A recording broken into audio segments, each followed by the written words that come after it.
everyone.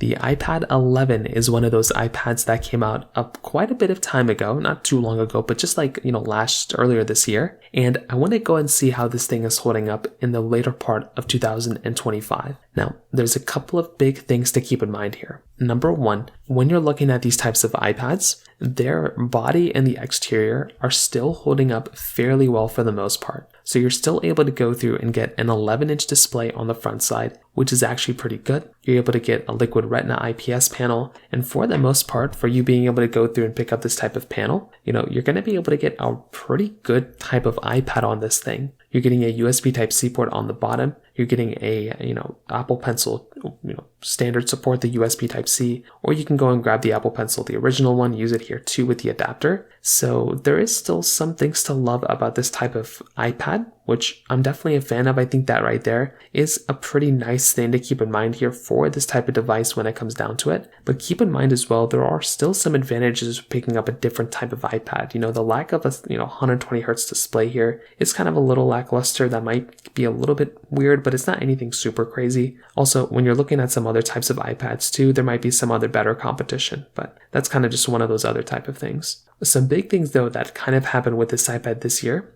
Number one, we did get iPadOS 26. So this was one of those big changes that Apple kind of pushed out here. So when you're basically going through and using a particular iPad, you're basically able to go through and get iPadOS 26 on this type of iPad. And there were lots of little changes that Apple kind of threw in here inside of this type of update. So that was also a very nice thing that kind of ended up happening here too. So depending on your situation, you're able to kind of go through and kind of swing for this type of update and get some type of changes there as well, which like I mentioned before is kind of a nice thing going on for this type of iPad. There were some newer type of iPads that also came out as well. There were a couple of those ones. And with those types of iPads as well, that's also another really nice thing going on here. Because when you're going through and buying an iPad like this, you're able to go through and get a good, consistent, cheap iPad, but the iPad Pros, the new iPad Airs, are also giving you some really nice type of capability when it comes down to it from that side as well. On top of that, when it comes down to some other areas, like its price tag, this thing isn't as expensive as it used to be.